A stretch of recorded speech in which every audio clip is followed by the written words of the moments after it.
हम कोई आतंकवादी हैं क्या? हम देशद्रोही हैं क्या? हमें अधिकार नहीं है कि कम से कम हम नौकरी कर सकें? हमें अपने बच्चे पालने के लिए, हमें अपने पेट पालने के लिए क्या हमारा गुनाह है? हमारी क्षति नहीं पहुंचाई जा रही, हमारे ऊपर इस तरीके से इतना बड़ा धब्बा लगाया जा रहा है और हम क्षति पहुंचा रहे हैं। हम तो न्याय मांग रहे हैं ना इस तरीके से। मेरा डिसिप्लिन ख़राब था तो ये क्यों मुझे मिला, और ये कब मिला ये भी देख लो, 2 जुलाई 2022।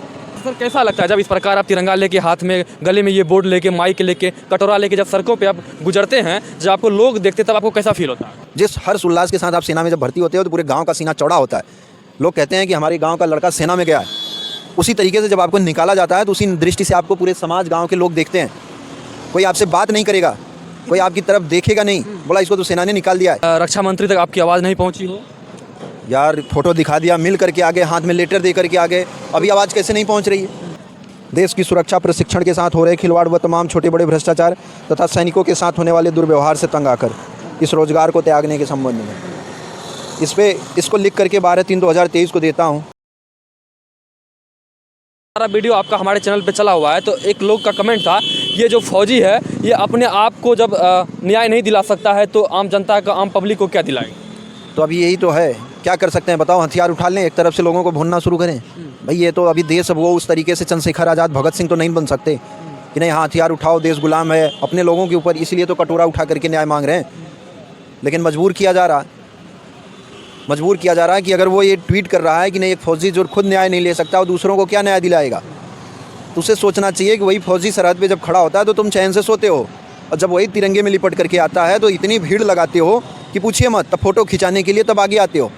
आज तुम्हारा कर्तव्य नहीं बनता, जो इस तरीके का कमेंट कर रहा है, कि उसको आगे आकर के इस आवाज़ को उठाना चाहिए। भाई जांच कराओ, जांच कराने में आपको क्या समस्या आ रही है? इस तरीके से हमारे जवानों के साथ शोषण हो रहा है। कई लोगों का कमेंट था कि जब आपको सेना में टर्मिनेट कर दिया गया, आप जब सेना से निकल गए हैं तो और भी बहुत सारी नौकरियां हैं, आप वो कर लीजिए, यूं ही आप सोशल मीडिया पे आके भारतीय सेना को बदनाम कर रहे हैं। मैं वही तो आपसे पूछना चाहता हूँ कि बदनाम किस तरीके से बदनाम कर रहा हूँ, आप बताओ ना। नौकरी आपको पहले ही बोला कि जब वहाँ से आपको निकाल दिया गया तो आपको एक चपरासी की भी नौकरी नहीं मिलेगी, नौकरी आपको कहीं नहीं मिलेगी, क्योंकि आपके ऊपर जो कलंक, जो टैग लगा दिया गया है, आपको नौकरी कहीं भी नहीं मिलेगी। हाथ मजदूरी करोगे, रोज़ खाओगे, रोज़ कमाओगे, उसमें भी आपको आपके समाज के लोग, आपके क्षेत्र के लोग सभी क्या कहेंगे कि इसको सेना ने निकाल दिया। जिस हर्ष उल्लास के साथ आप सेना में जब भर्ती होते हो तो पूरे गाँव का सीना चौड़ा होता है। लोग कहते हैं कि हमारे गाँव का लड़का सेना में गया है। उसी तरीके से जब आपको निकाला जाता है तो उसी दृष्टि से आपको पूरे समाज, गाँव के लोग देखते हैं। कोई आपसे बात नहीं करेगा, कोई आपकी तरफ देखेगा नहीं, बोला इसको तो सेना ने निकाल दिया है। इस तरीके से लोगों का व्यवहार हो जाता है, मतलब जीना एक तरीके का हराम हो जाता है। बिल्कुल। और फिर आपको नौकरी कौन देगा? और फिर हम सेना को बदनाम कर रहे हैं, तो भाई जो सेना को, जिसको लग रहा है कि हम सेना को बदनाम कर रहे हैं, वो बचाने आए ना सामने, जांच कराए। हम तो न्याय ही कह रहे हैं ना, जांच कराने के लिए, न्याय मांगने में सेना बदनाम हो रही है। तमाम तरीके की यूट्यूब पे, तमाम मीडिया पे तमाम बातें की जाती हैं, तमाम उल्टी सीधी बातें की जाती हैं, वहाँ सेना बदनाम नहीं होती, और यहाँ सेना बदनाम हो रही है। अगर एक जवान कह रहा है कि नहीं इस तरीके से हो रहा है, और एक नहीं कम से कम आज 20 जवान कह रहे हैं, तो जांच कराने में क्या समस्या आ रही है? जिसको बदनाम लग रही है वो सामने आकर के बचाना चाहिए। कुछ लोगों का कहना है कि आपका जो डिसिप्लिन था, अनडिसिप्लिन थे आप, इसलिए आपको टर्मिनेट कर दिया गया, आपको निकाल दिया गया। क्या कहिएगा? भाई 1 मिनट आप मेरा झंडा पकड़िए, मैं आपको वो भी दिखा देता हूँ। कुछ लोगों के कहने का, मैं कितने लोगों के कहने का जवाब देता रहा हूँ। मैं सर थोड़ा सा इसको पकड़िएगा, मैं इस लाइव इनको दिखा देता हूँ, मेरा डिसिप्लिन अच्छा था नहीं था। बहुत सारे लोगों का कमेंट है, क्योंकि भाई इसीलिए मैं सारे कागजात लेकर के चल रहा हूँ, जिसको अभी सभी को इस तरीके से हम जवाब देते रहें। लेकिन जो कमेंट करते हैं उनसे भी अपील करते हैं कि अगर हम दिखा रहे हैं तो थोड़ा सा आप हमारे साथ भी खड़े होने का कष्ट कीजिएगा। ये पढ़िए आप, देखिए प्रशंसा पत्र है, ये प्रशंसा पत्र है। देखिए मेरा डिसिप्लिन ख़राब था तो ये क्यों मुझे मिला, और ये कब मिला ये भी देख लो, 2 जुलाई 2022।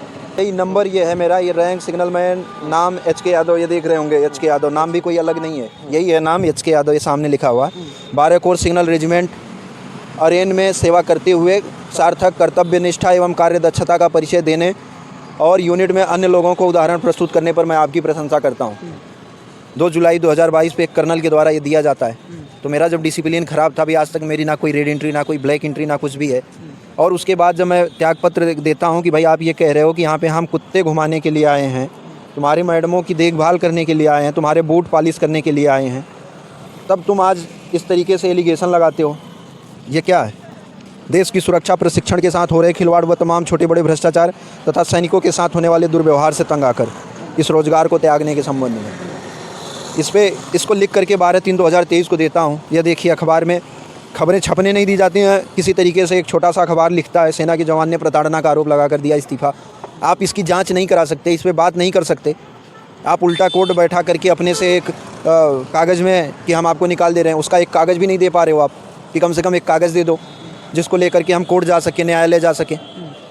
तो भाई जो देख रहे हैं, जिनको ये सारे सवाल का जवाब चाहिए, उनको मैं दे रहा हूँ ना लाइव ये। तो आप ये कब तक इस प्रकार से सड़कों पे तिरंगा लिए, हाथ गला में बैनर लिए, कब तक सर घूमेंगे? अब क्या करेंगे, कोशिश कर रहे हैं, देश को दिखा रहे हैं, क्योंकि मीडिया दिखाने देंगे नहीं। हमारे देश के बड़े बड़े जो देश के प्रधानमंत्री, रक्षा मंत्री हैं, उनकी बेइज्जती हो जाएगी, इससे उनकी छवि धूमिल हो जाएगी, वो दिखाने देंगे नहीं। सरकार जो आप सड़कों पे घूम रहे हैं, हिंदुस्तान नाम मर्द नेताओं के देश, हाथ में तिरंगा है, हाथ में एक न्याय की कटोरा है, उसमें लिखे हैं न्याय की भीख दो। तो इनसे क्या लग रहा है कि भारतीय सेना का जो छवि है, भारतीय सेना का जो सम्मान है, उसको कहीं ना कहीं क्षति नहीं पहुंच रहा है? उसका क्या लग रहा है? आप बताओ, आप पढ़े लिखे पत्रकार हैं, आप पत्रकारिता कर रहे हैं, आप इस चीज़ को बता सकते हो कि इससे क्षति पहुंच रही है, किससे इस तरीके से जब जवानों के साथ हो रहा है, हमारे साथ कितना बड़ा, ऐसे न जाने कितने जवानों के साथ इस तरीके से जो उसकी क्षति पहुंचाई जा रही है। हम कोई आतंकवादी हैं क्या? हम देशद्रोही हैं क्या? हमें अधिकार नहीं है कि कम से कम हम नौकरी कर सकें? हमें अपने बच्चे पालने के लिए, हमें अपने पेट पालने के लिए क्या हमारा गुनाह है? हमारी क्षति नहीं पहुँचाई जा रही, हमारे ऊपर इस तरीके से इतना बड़ा धब्बा लगाया जा रहा है और हम क्षति पहुँचा रहे हैं। हम तो न्याय मांग रहे हैं ना इस तरीके से। हमने कोई भारतीय सेना के बारे में कुछ ऊट-पटांग लिखा है क्या? कुछ भी हमने गलत लिखा है भारतीय सेना के बारे में? फिर हम कैसे भारतीय सेना को क्षति पहुंचा रहे हैं, कैसे भारतीय सेना को हानि पहुंचा रहे हैं? हम तो ये कह रहे हैं भाई, इस तरीके से सेना के जवानों के साथ हो रहा है, इसे रोकना चाहिए, इसकी जांच करानी चाहिए।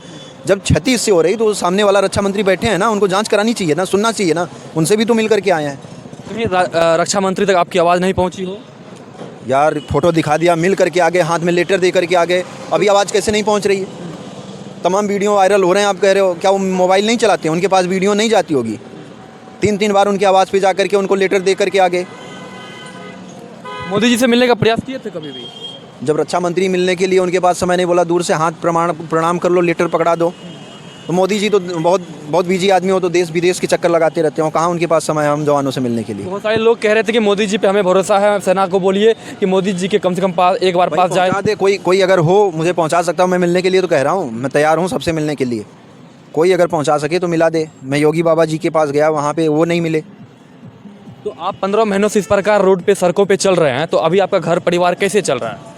बस ऐसे ही, ऊपर वाले की दया है। बस भगवान ने जन्म दिया है तो पेट पालने के लिए भी, खाने के लिए भी देगा। हमने ख्वाब नहीं देखा है कि हमें 4 व्हीलर में घूमना है, हमें गाड़ी में घूमना है, हमें बहुत बड़े बड़े वो काम करना है। सर कैसा लगता है जब इस प्रकार आप तिरंगा लेके, हाथ में गले में ये बोर्ड लेके, माइक लेके, कटोरा लेके जब सड़कों पे आप गुजरते हैं, जब आपको लोग देखते तब आपको कैसा फील होता है? तो वही कह रहे हैं, ये हमें शौक़ नहीं लगा कि इस तरीके से हम घूमें, हमें शौक़ नहीं लगा इस तरीके से घूमें।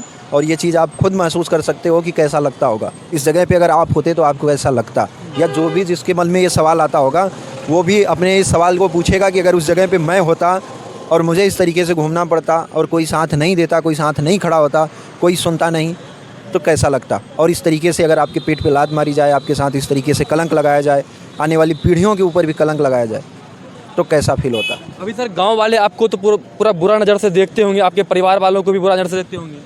यही तो मैंने आपको एक बार नहीं कई बार बता चुका। परिवार वालों को भी तकलीफ हो रही होगी ना, दिक्कत हो रहा है? तकलीफ सबको होती है, तकलीफ किसको नहीं होती? बाहर निकलते होंगे आपके फैमिली मेंबर, माता पिता, तो कहते होंगे यही उन्हीं के माता पिता हैं जो। कोई नहीं चाहता कि किसी का बच्चा इस तरीके से घूमे, कोई माँ बाप नहीं चाहते, और कोई बच्चा नहीं चाहता कि एक बार बच्चा चाह भी ले, हो सकता है क्योंकि अब कलयुग चल रहा है, बहुत तमाम सारी ये सारी चीज़ें होती रहती हैं, लेकिन मैक्सिमम कोई बच्चा भी नहीं चाहता कि उसके माँ बाप को कोई इस तरीके से बोले। अभी देखते हैं, कोशिश कर रहे हैं, देश के लोगों को ये चीज़ें पहुंचा रहे हैं। आपके जैसे कुछ पत्रकार अगर इस चीज़ों को चला रहे हैं तो धीरे धीरे जा रही है चीज़ें। देखते हैं, कोशिश कर रहे हैं। कहा गया है कि हार नहीं मानूंगा, रार नहीं ठानूंगा, देश के पूर्व प्रधानमंत्री कहते थे अटल बिहारी वाजपेयी जी।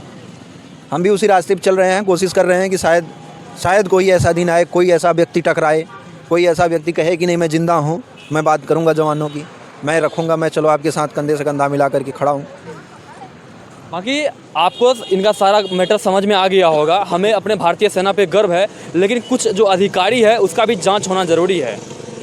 बाकी बात आप सभी से रिक्वेस्ट है, इस वीडियो को ज़्यादा से ज़्यादा शेयर कीजिए, अधिक से अधिक लोगों तक पहुंचाइए, ताकि इनका जो मामला है इनको इंसाफ मिल सके। जय हिंद।